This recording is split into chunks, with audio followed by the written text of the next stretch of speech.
Mas o Senhor estava fazendo muita coisa no mundo, várias características das seitas religiosas, os impérios que dominaram o mundo, muita coisa estava acontecendo.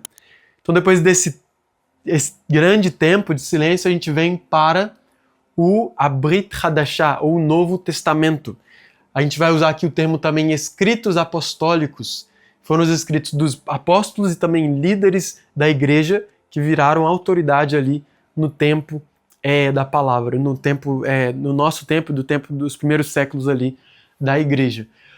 A gente divide eles em 4 seções. Primeiro a gente tem os evangelhos. Os evangelhos relatam sobre a vida e ensinamentos de Jesus. Eles são um pouco de biografias, falam sobre os ensinamentos e os milagres de Yeshua. A gente tem o livro de Atos, que é um livro histórico do Novo Testamento. Ele fala ali sobre a história da igreja que começou a se desenvolver no primeiro século.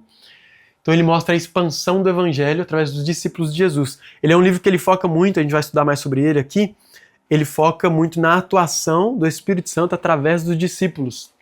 Depois as epístolas, que é a mesma coisa que cartas. São cartas, muitas delas de Paulo e outras de outros líderes da igreja primitiva. Apocalipse é a revelação do Mashiach na sua volta. Fala também sobre o juízo que vai vir sobre a terra. Uma coisa muito interessante é que os evangelhos, eles foram um gênero diferente que foi criado. Antigamente, eles têm história, né? Eles têm um pouco de biografia, só que foi criado um gênero literário que chama evangelho, só por causa, né, da palavra, a importância desse livro. O motivo pelo qual nós temos várias cópias, nós temos centenas e centenas de cópias, muitas delas próximas aos originais, mas nós não temos os originais, é porque eles foram escritos no papiro, que ele é um papel, um material muito frágil e acabou se perdendo com o tempo.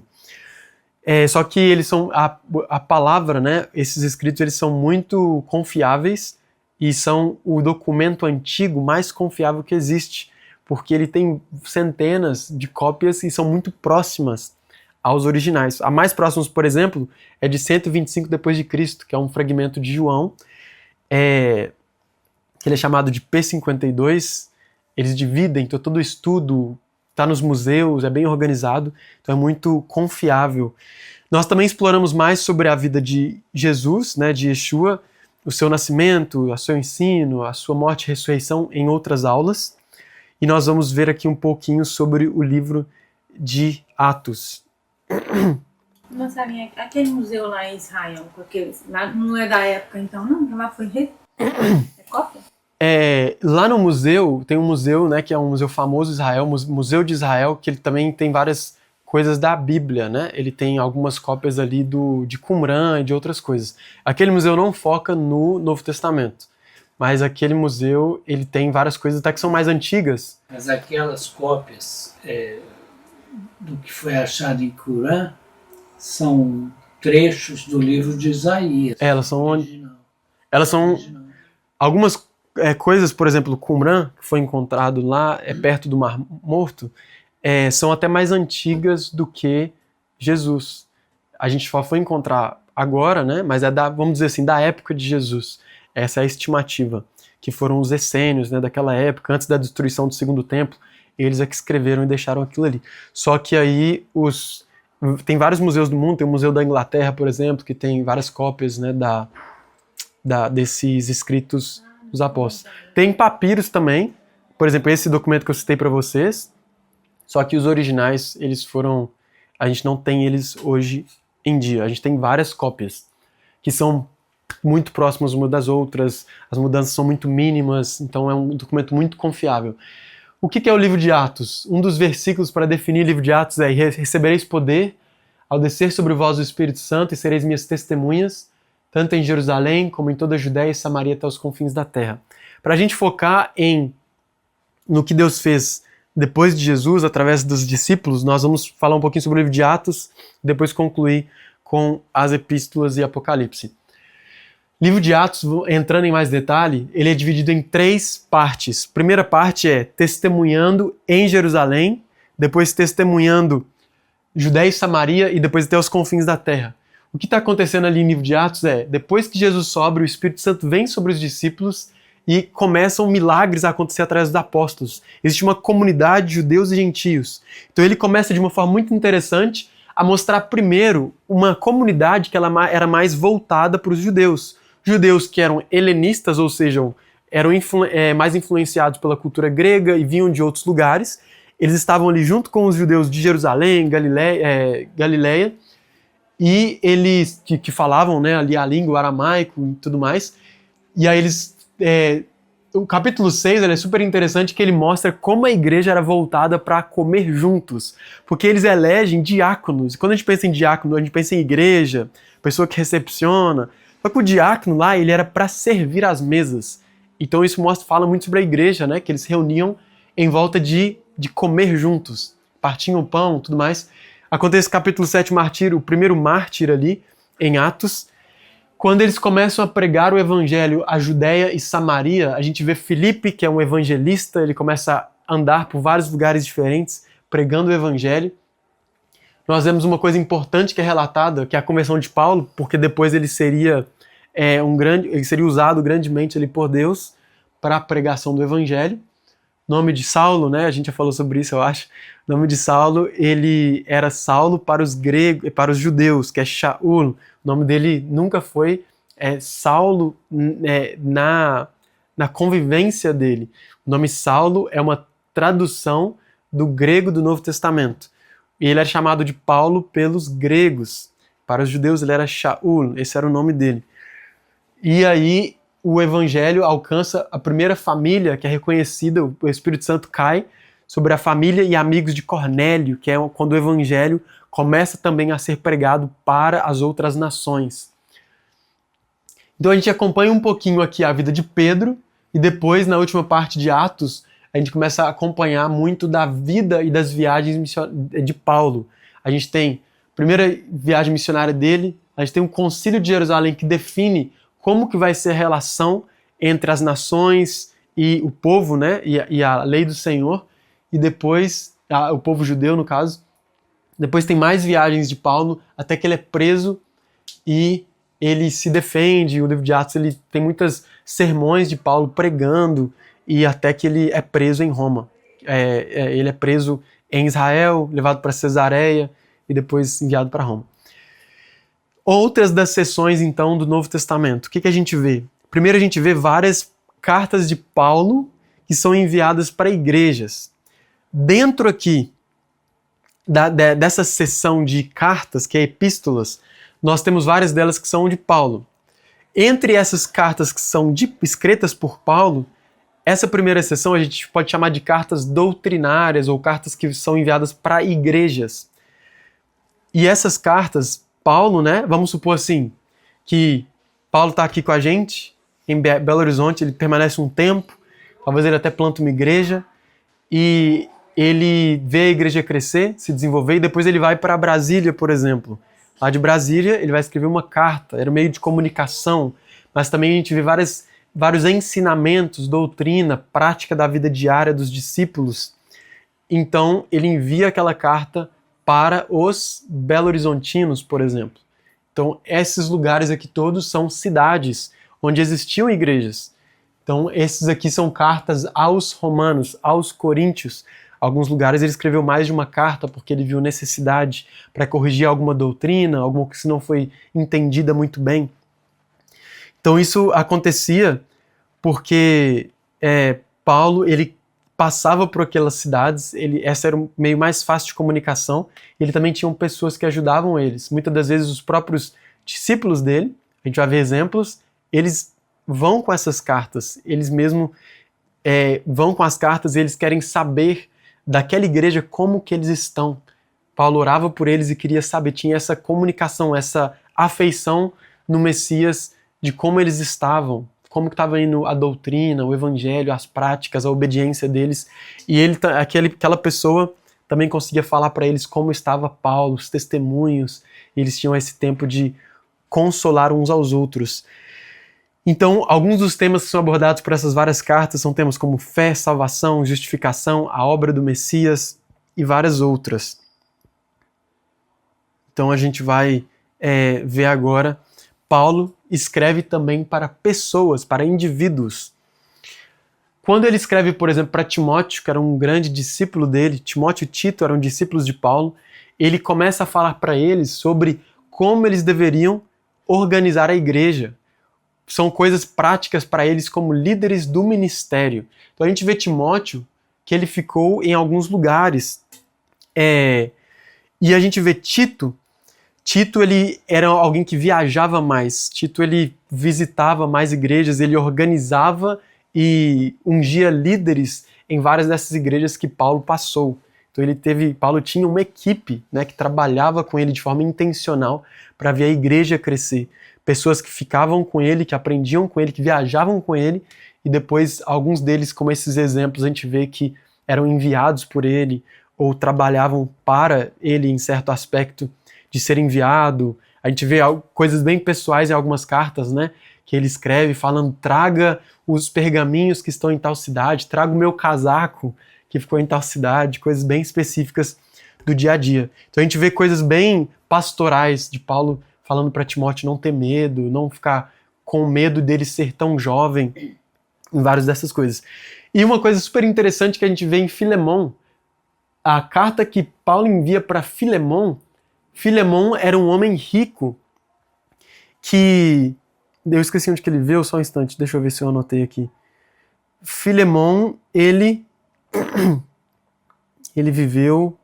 morava em Colosso, que é ali na atual Turquia. Ele era um homem rico que provavelmente, ali em Colossenses, em Filemon 2, a gente pode ver que provavelmente ele tinha uma igreja na casa dele, e ele tinha espaço na casa, ele tinha outros servos provavelmente, ele tinha um outro colaborador, provavelmente colaborador na igreja ou nos negócios, eu não sei, mas Paulo chama ele de colaborador provavelmente na igreja, né? E o que acontece é que nessa época, o escravo que causava prejuízo para o seu senhor, o senhor ele poderia fazer o que ele quisesse com aquele escravo, né? Como punição. Então, Onésimo foge de Filemon quando ele causa algum prejuízo para Filemon. E quando ele foge, ele vai para Paulo. Paulo provavelmente está em Roma. E ele pede ajuda para Paulo. Paulo, na verdade, aqui já estava preso, ele estava em prisão domiciliar em Roma. Mas ele recebia pessoas, ele teve muita oportunidade para pregar naquele tempo. E Filemon vai para Paulo, imagine só, que de repente Paulo está lá na casa dele, prisão domiciliar, e bate na porta.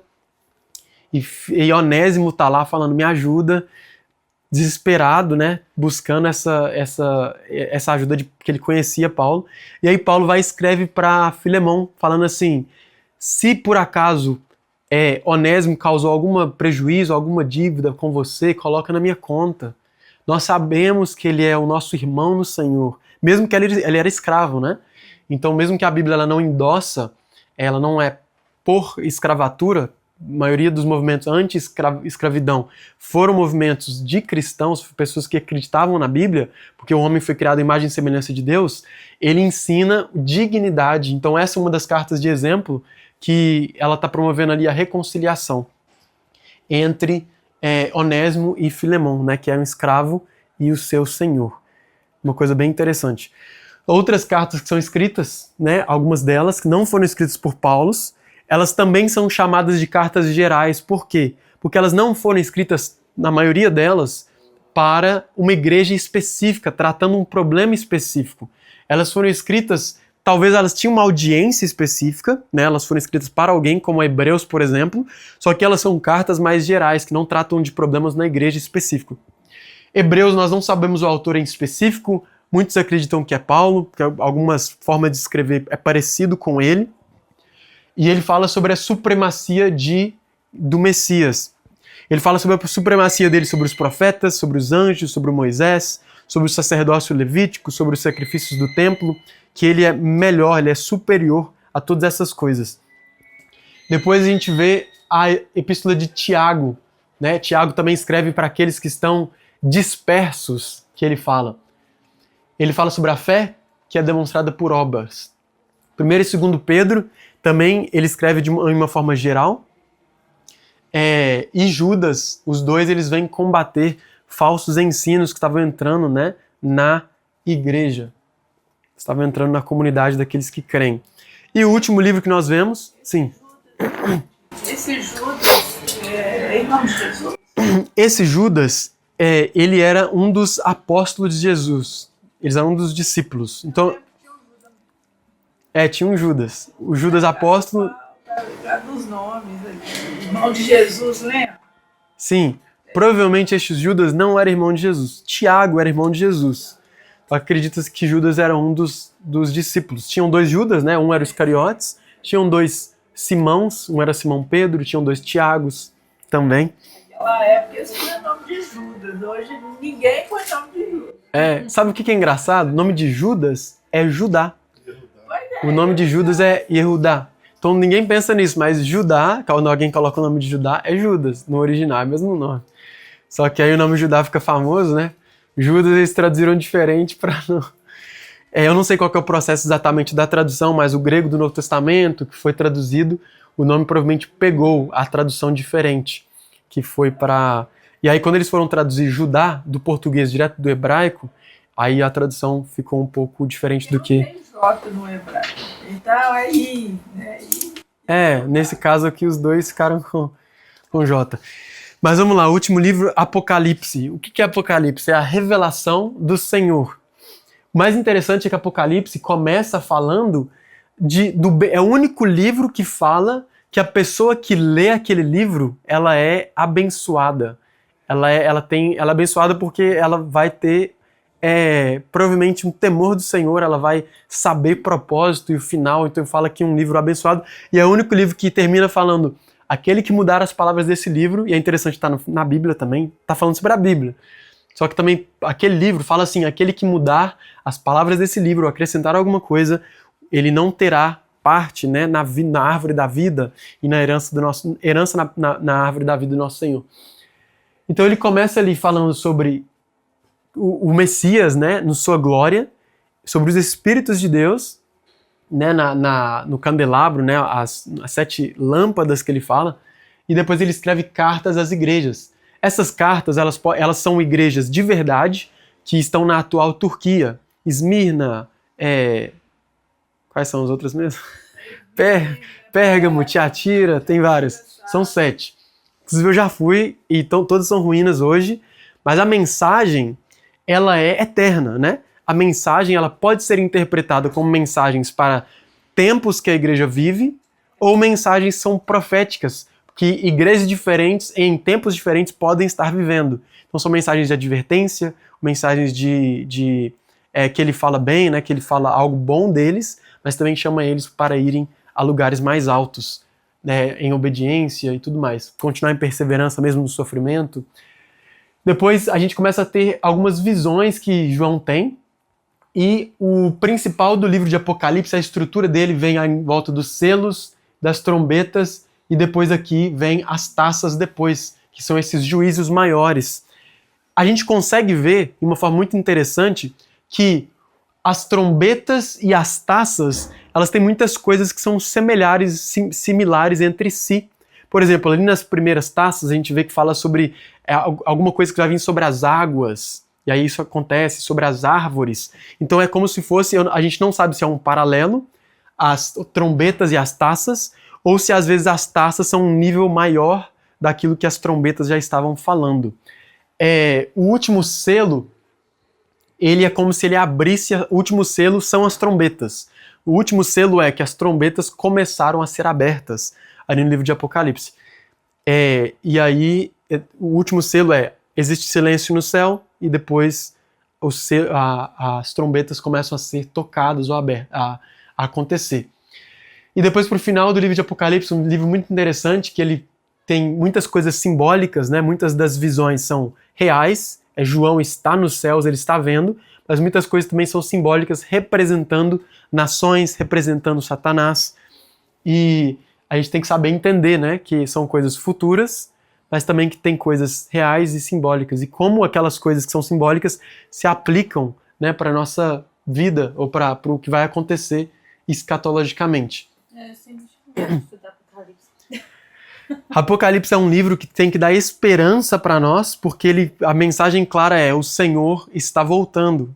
O Senhor, primeiro, o livro chama no grego, Apocalipse significa revelação.